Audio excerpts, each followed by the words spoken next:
Week number 1, we said we have all things necessary already to lead a full and a prosperous life. If we believe that God is in creation, then we believe Psalm 139 is for us, for everybody, that every person ever born, every person, not Christians, because you cannot be born a Christian. Every person born is born with the thumbprint of their Creator.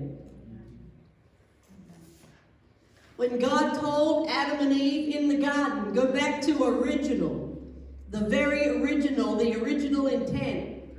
The original intent is the first time it speaks of a pattern. Was he told them to take dominion? He gave them the ability, his command was bear fruit, multiply and take dominion. Now for him to have told them to do that, it means that they had the ability to do it. Who knows, God doesn't tell anybody to do something that you don't have the ability to do. That would make no sense and that would be cruel. And so he told them with what they have, with their gifts and their talents that they have, he told them, I want you to multiply, I want you to take dominion.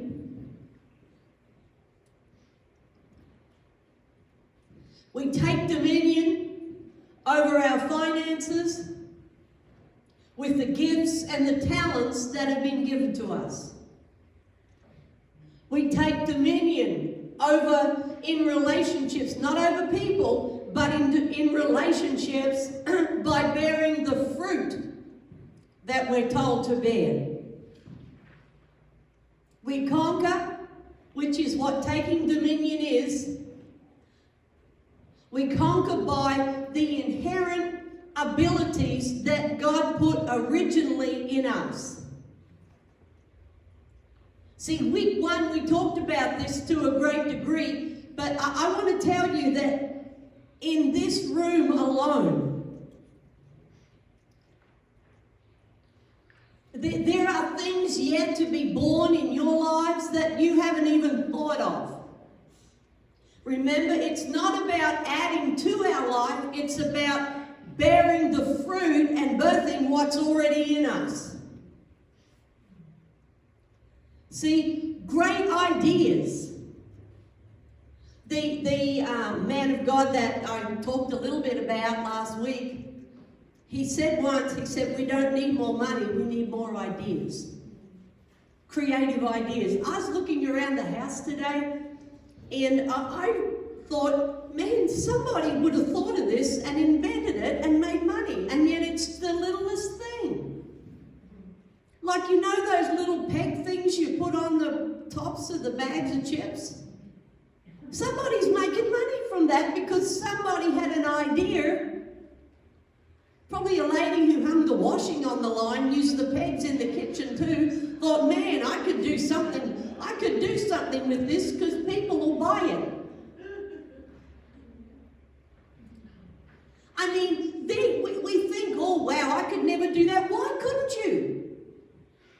Come on, with the creativity, the creative genius of God is in us. The same one. He created the stars. He created this amazing planet. And he said, you and I operate out in his image.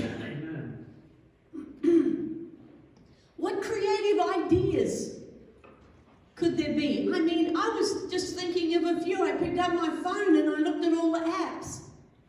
Somebody thought of those things.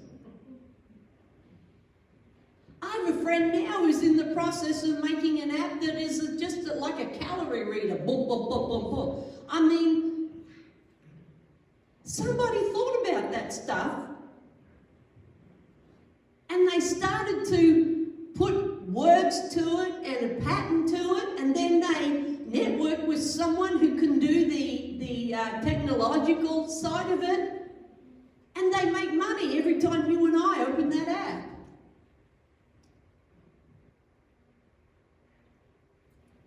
There's businesses in here yet to be started. There's books to be written in here. We need some new books. Testimonies, riveting stories. I mean, someone with a phenomenal imagination can put pen to paper and write a book that can keep you and I intrigued. It's got to be a good book to keep me sit still for reading for a long time. I need to be glued to the chair to do that, or in a straitjacket, so it's not my thing. I read the beginning, I read the end, and I touch the middle somewhere. That's it. Did you read that book? Yep. I travel, I get a lot of books to read given to me, and it's like, thank you. And then I just like, and I don't mean to be disrespectful, but it's not something that I do easily. Some people sit down and read a book for enjoyment. It's like pulling teeth without an anesthetic for me. It's like, you understand what? Yeah, I do. Yeah? I definitely do. But there's books to be written. Testimonies to be put out there. Amen. I was thinking, just, some people have such a phenomenal imagination. They could write the book, A Life About a Rock. What happened to me today, Mr. Rock? What happened to you today? That would be a kid's book. Well, I go walked on, sat on, spat on. Gone to the bathroom on by every dog that walked past. I mean, see, I got a good imagination, but that's about it. But really, there's stuff in us. If we'll just think outside our environment, there's things that we can set our hand and our heart to do. All these ideas started off, I know someone who said, wow, wouldn't it be great to invent a machine on the wheel of the aeroplane that when the aeroplane lands, the wheels are spinning as fast as the miles per hour that they land in. They said it's been invented a long time ago. But somebody thought of that. That was week one. Something John Maxwell said once that really challenged me. He said, what dreams, what ideas are floating around your mind and your heart that if you were sure you wouldn't fail, you would succeed in, you would try. See, it's the fear of failure, the fear of it maybe not working the first time or not working that stops us often. There's a thought, I wrote it on my Facebook, one of the intelligent things I put up there, but it said, don't let the fear of what could go wrong stop you from doing anything. Week 2, we talked about being intentional. Remember, we don't just live our life, we lead our life. We do life on purpose. We make decisions on purpose. Week 3, we talked about being consistent. See, everyone has a dream and everyone can make a start, but not everybody can follow through. Following through takes discipline. Following through, it takes, it does. You've got to stop and think about it and do it. It just doesn't come naturally for a little while. Then in week 4, we talked about the lady, the widow woman, who led us by example into being blessed because she was intentional and faithful and loyal in her life. Week 5, we talked about a growth environment last week. Remember in the sower, the parable of the sower, Jesus said, when Jesus was talking about the soil, in that parable, the only thing different with every result was the soil. The seed was the same and the sower was the same. The soil was different. Your associations in life Is it rich soil for you? Do they believe in you on your best day and worst day? Do they talk well about you? Or are they a distraction, or are they shallow? The environment that we find ourselves in is just as important as making the start, is making consistent. But tonight I want to close off with this thought. One day, as surely as we're born, we'll die. And the life we're living is going to be summed up one day by one sentence in our eulogy. One or two short sentences. We're writing the script by the life we lead. See, this is the why we do all this. This is the why we do it on purpose. The life we live is a script for our eulogy, our inheritance, the legacy that we'll leave.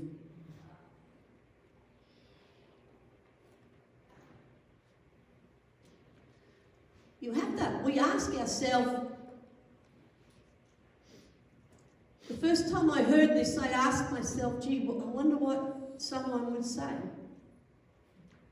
I never actually thought about it like that. What might somebody say? What might our family say about us? What might our friends, our people, our co-workers, what might the community say about us? See, I just lost a dear friend in Tennessee. I could sum her life up in 3 short statements. Phenomenal wife and mum, a woman of faith, and kind and good deeds followed her everywhere. I don't have to think about that. I don't have to try to work out what I would say. I know it because she already wrote the script by the life she lived. I've done quite a few funerals in my day. And you know, some of them, you can tell some of them, the script that has been written is quite a dysfunctional script. People are scrambling to find something good to say. Oh yeah, I remember they were kind to me on that day. You can tell by the richness, you can tell by the things people say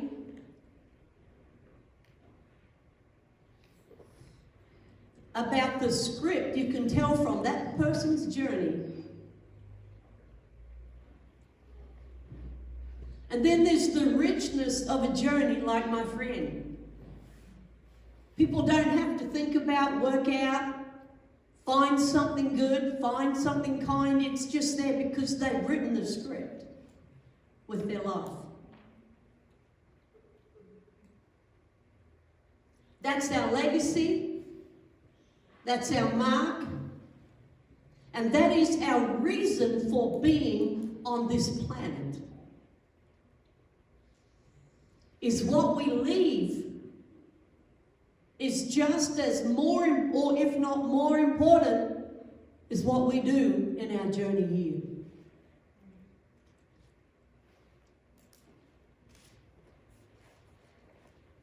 I remember I did one, it was really quite sad.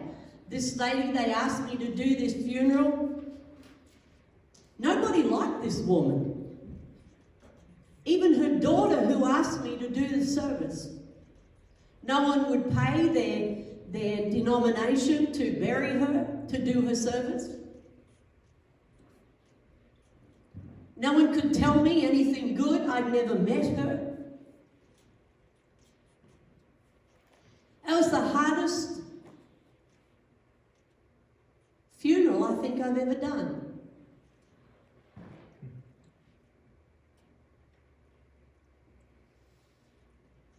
Our script. choose our eulogy. We can choose. Don't live a life so that when people come up and they go, gee, I don't know what to say. What do I say? Live a life that gives people, yep, live the script that you want to be remembered for. Live the legacy that you want to leave, both spiritually and practically. I can remember, like, we're all here, so I'm not trying to make anyone feel bad, but when we break it down to relationships and work and finances and everything, we can all start afresh from here. It's not how you begin, it's how we finish. History and people remember the finish, not the start.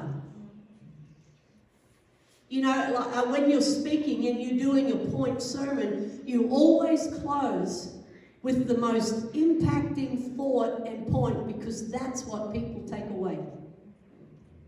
After a little while, they remember the other stuff, but they remember the last thing heard. More clearly. See, we talk about Lot's wife. Nothing was ever recorded about her in the Bible, not good or bad. She wasn't mentioned. But history records and remembers her by her last act, which wasn't good.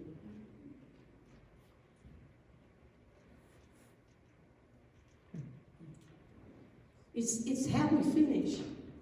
I remember saying to my family, I just had a come to Jesus meeting. And I said, I didn't start off very well. But I promise that I'll finish well. And I've endeavored and chosen to do that since.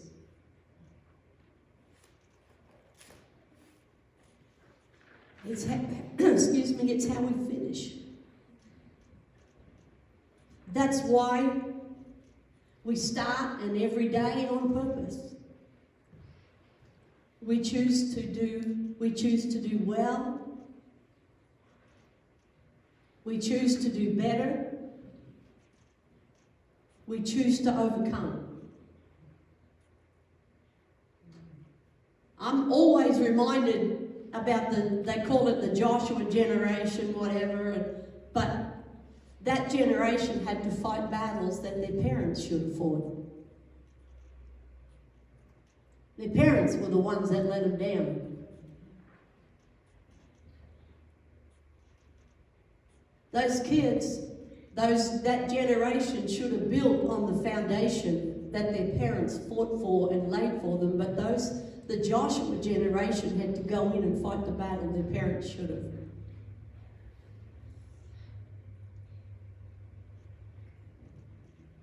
How do we choose? How do we consciously choose to create legacy? That's what I want to give us some practical thoughts here. How do we consciously create legacy? We choose today. I think I've written some of these in our notes, but we choose today. We choose the legacy. We don't just think, well, this is how I'll end up. People live life like that. They won't commit unless, well, I'll see how I feel. I will see how we end up. No, that's not good enough.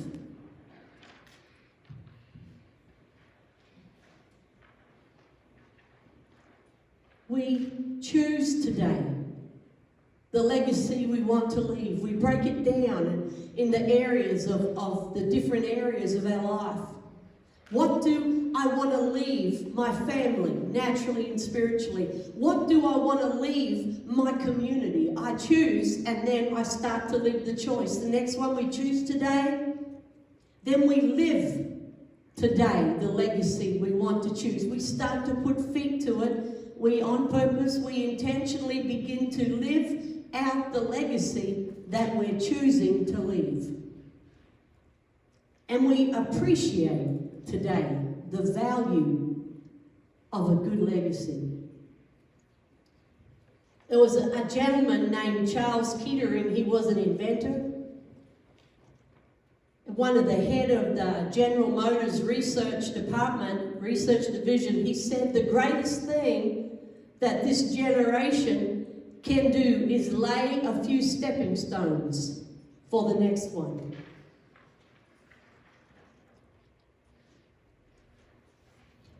Appreciate the value. You know, unless you see value in something, you'll not give attention to it. That's just the truth. I've been procrastinating on something in my life, and the other day I was thinking about it again. I was like, God, why do I keep putting this off, like as if I need an answer from God on that? And this thought just hit me back between the eyes. You don't see the value in it. See, if I handed out this little cosmetic jewelry, this little ring that looked like a diamond to everybody in here, and I said, I want to give you that as a memento for coming to these classes and listening, and I just want to thank you for being there, and here's a jewelry with a little cosmetic diamond ring in it, and I gave that to you, and we'd all smile, and we would all feel all warm and fuzzy and everything for a little while, and we'd just put it in our pocketbook, or we'd put it in our pocket. Where's that ring that Adrienne gave you? Well, somewhere around here. And then a week later or a day later, it's nowhere to be found. Well, I just lost it, I guess. It's somewhere.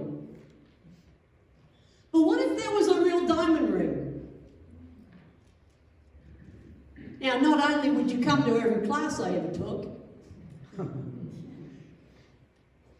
but what if that was the real diamond? You think we just throw it in our pocketbook?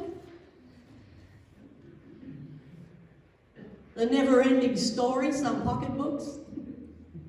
You think we just throw it in our pocket, or where's that ring that Adrienne, oh, it's over there?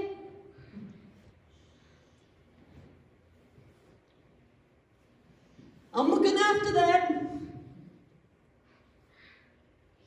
Why? Because it's got value to it. I see the value to it. You know, this stuff, living on purpose, being consistent, all of this stuff and a whole lot more. If you don't see the value in it, you'll just walk away and say, that was a warm and fuzzy time. That was great. See you next time. If you see the value in it, you're going to put yourself into it and do it.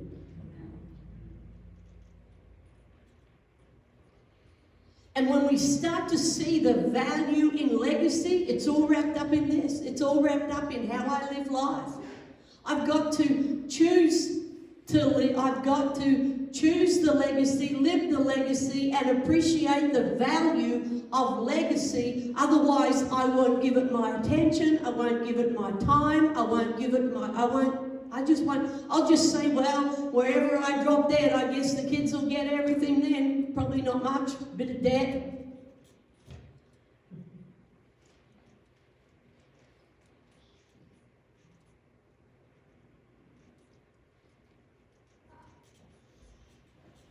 It's not only things, but that does come into it. That's important.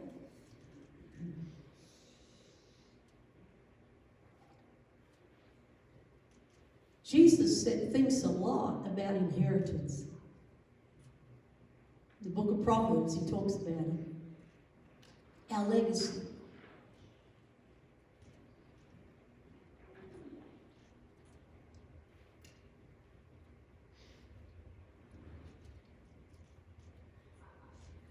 To determine legacy, we can ask ourselves 3 questions. Just to be helpful, these are in your notes. What are my responsibilities? This helps me identify what I should do. What are my immediate responsibilities at home? What are they at work? What are they in relationships? What are my responsibilities? This helps me start and determine and identify, first of all, what I should do. Then, what are my abilities? What am I good at? What comes naturally that I'm good at? This helps me identify what I can do. They're the tools of my trade, they're the tools of my life, they're the tools to take dominion, and they're the tools to build with. These help me identify what I can do. I joke about cooking all the time. Now, seriously, I used to cook. But I don't have a want to do it. I don't care about it anymore. Food is not that important to me. I don't want to wait for it. I don't like, if I can't get it now, I don't want it. Well, I'm a little bit like that with everything, but.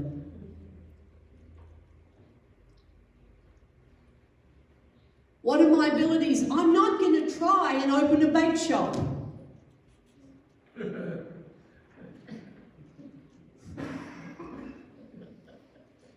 I'm not going to try and make all those little floral arrangements that Lisa makes. That just gives me a headache and cramps just thinking about it.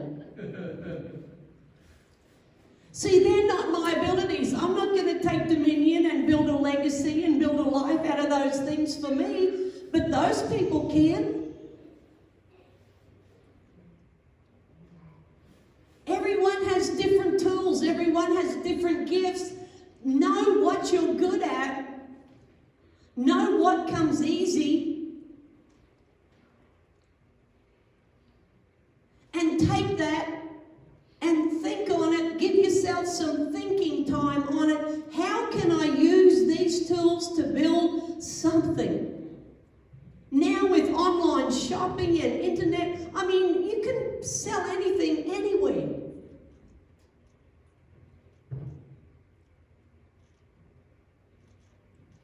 What are my responsibilities? What I should do?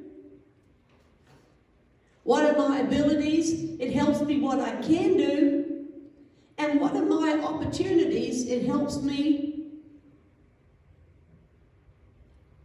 excuse me, with what I could do. Sorry. I should do, can do, and could do. What are my opportunities? We have, like I just said, we have a network. We have Facebook, we have network, we have online shopping. You can start your own page, you can start your own shop. We have got so much at our disposal.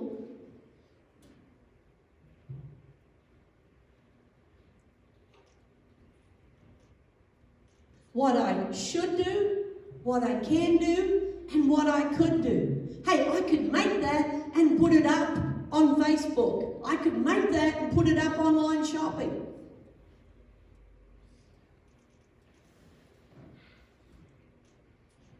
This is building legacy. This is every day choosing to build for the future.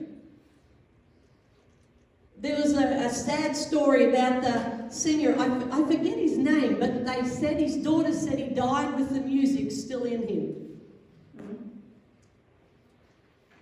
I don't know about you, but I'd really like to exhaust the stuff that was put in me. I don't want to die with the music and potential still in me. Even if I fail in the process, even if I have a go and it doesn't work, even if you make something and nobody buys it, who cares? Make something else.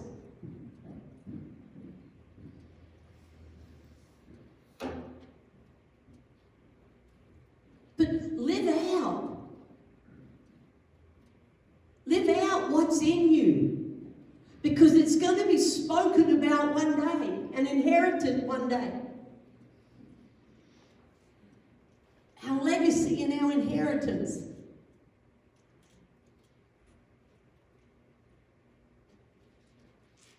Choose today the legacy you want.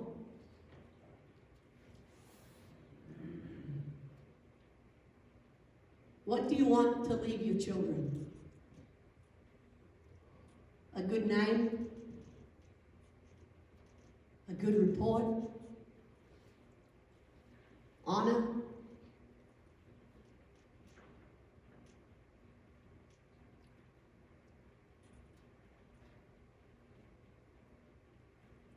how you're going to live it out, and how we're going to change some things that need to be changed, maybe. See, it's not going to take me an hour to say this tonight, but one day,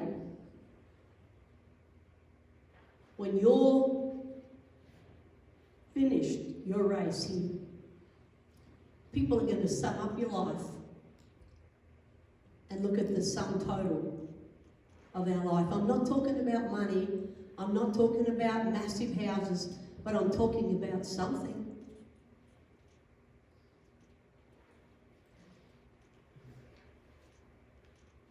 Maybe you're like me and you said, I didn't start off my race very well in this way, but you know what? The end is going to be remembered as done well.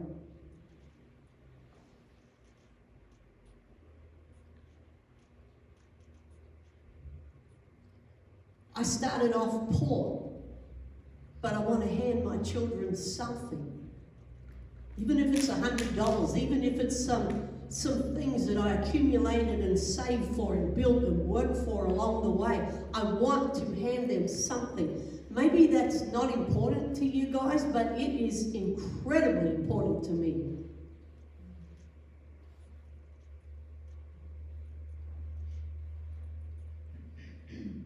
I can remember I did a will up. Not too many people know this, but I know of a young lady, a single mum, and she doesn't have parents anymore. Her mother's alive, but not in a good place. She's been part of my life, and I remember doing the will with some friends in Australia, and I said, I want to leave her something. Because everybody should inherit something.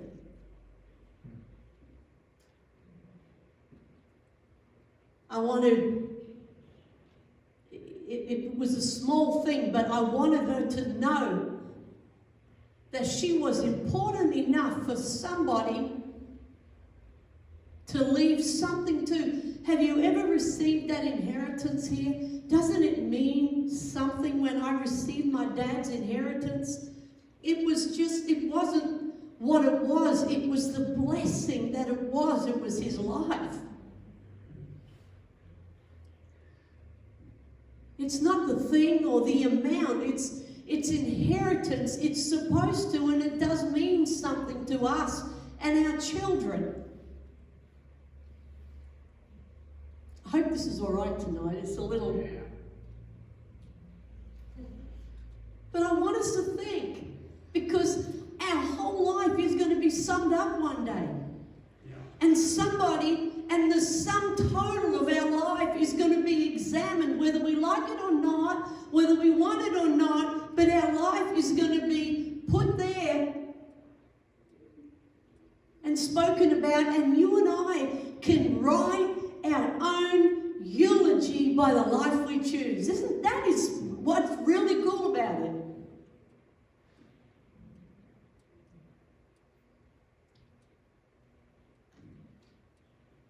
There's this, I wrote, this poem's in your notes, but I want to read it because you know by some of the language here that it's old. I found this, it's awesome. It said, an old man going down a lone highway came at the evening, cold and grey, to a chasm vast and deep and wide, through which was flowing a sullen or surging tide.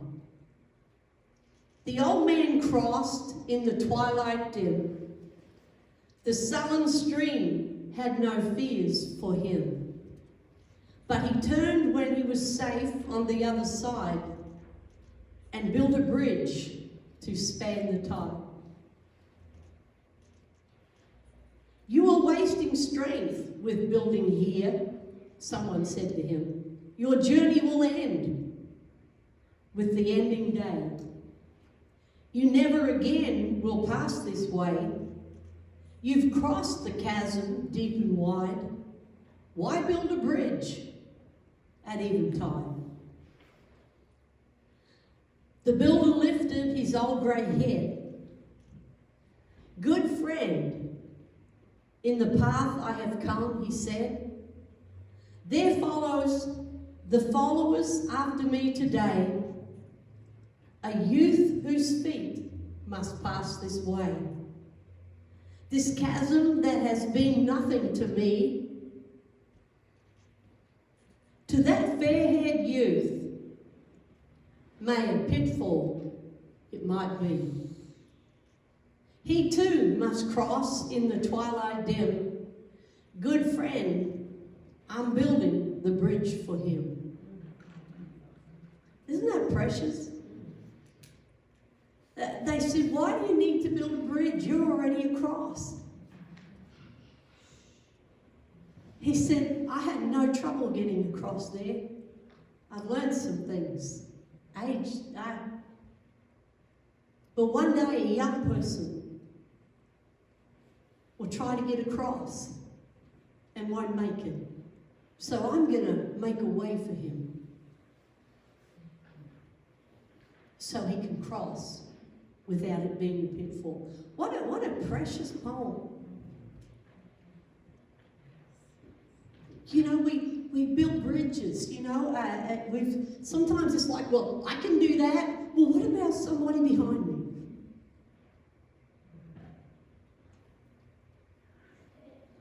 It's about what's coming behind us, not only where we're going.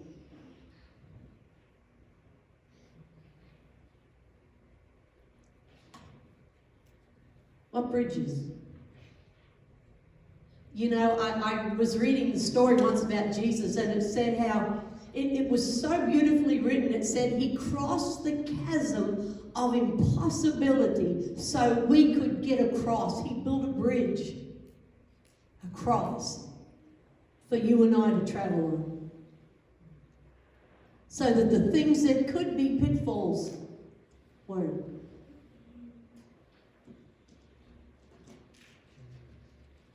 Is that a cool poem or what? That's a fun poem. I mean, it sounds very D&M, but it's a fun poem too. Why do you need to build that? Because somebody's going to come after me and might be able to do it. You see, that's why people like me like recipe books.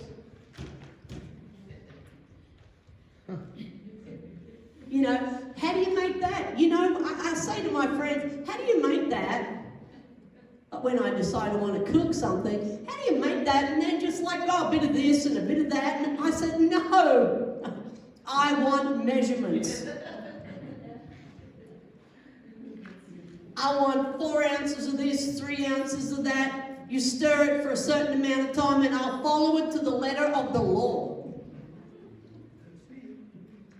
Because somebody who could just put it together because they're naturally intuitive, they can do it. They build a bridge for me. I know we're only talking about a cake, but they're using their abilities and they're making it easy for somebody who's not talented like that. When you put out the stuff that you're good at, it's not selfish. Yes, you can make money. Yes, you can build with that. But you're also building bridges for people who aren't good at what you do. There was this other quote that I wrote down, it's on your notes. We should live and labour in our time that what came to us as seed may go to the next generation as blossom. What came to us as blossom may go to them as fruit. This is what we mean when we say progress.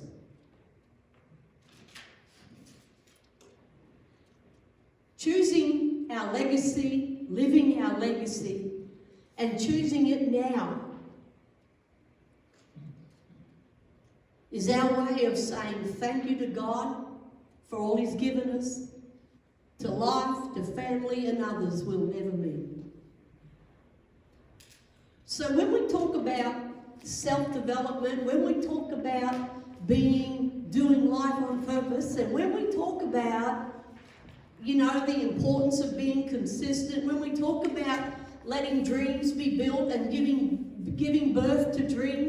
when we talk about all of that, it's not just so we can say nice quotes and everything. It's so we can take it, we see the value in this, and we start to live out what we want to be and leave in the end. We live it on purpose. We do it on purpose.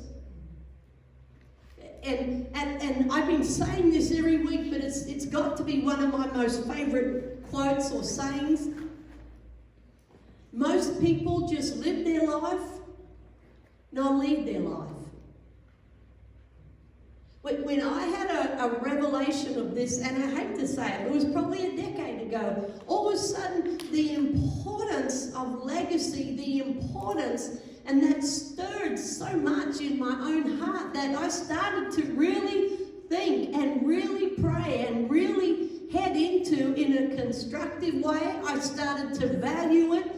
All of a sudden, when you start doing that, you get ideas and you get ways, because now you're looking for something different, you're looking for something more, you're tapping into gifts and talents that before we just took for granted.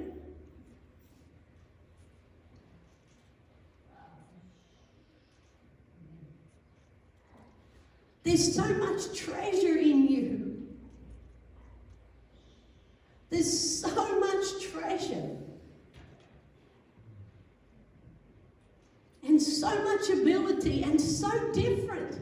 You know, I was thinking about even when David would say, you know, how God, you created me fearfully and wonderfully. The difference between David and Solomon. Yes, Solomon could have prayed the same prayer. You created me fearfully and wonderfully. And when Deborah, she could have prayed the same prayer. You created me. And everybody's so different.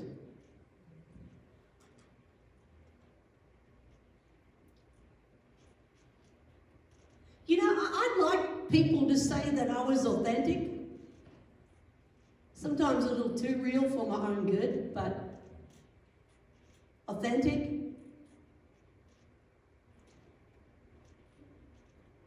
More than anything, I really do dream of making a difference to people. I really hope that we can take this and that we can be the success that we dream to be in our life and family and relationships and business and finance, that we can become the dreams that are in us.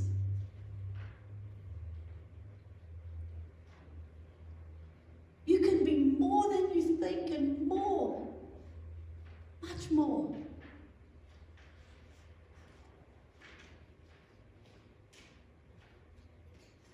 Now my hour's not up and I'm early, but I'm finished.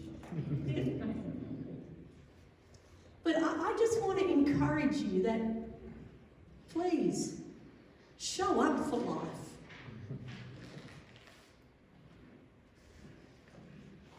Take your steps forward. Work hard at discipline and being consistent. Sweat a little bit. Try some new things. Fail a little bit. Who cares? I said nobody ever built a monument to a critic. There's people always going to tell you, hey, you should do what you shouldn't do. Don't listen to them. Listen to the person who says, get up and try something different. Amen. And anyone that laughs at you or talks about you because you failed, well, they're not your friend. And really, who cares what they say? Because they're going to be there. Well's full of them, especially the church. Come on, everyone can do it better until they do it. I always say it's easy to drive from the passenger side. You watch that, do that.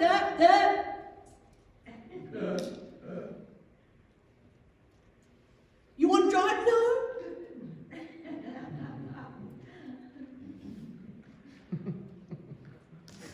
Life's easier to live from the passenger side, but let's put our feet in our shoes and take our steps forward and go and achieve and be the dream that God put in us on this earth and take dominion and go and pursue and be and live. Our highest call, to be the example that we were born to be, the kingdom example that we were born to be. I love you all. God bless you. God bless you out there in Facebook land. And I'll see you again sometime.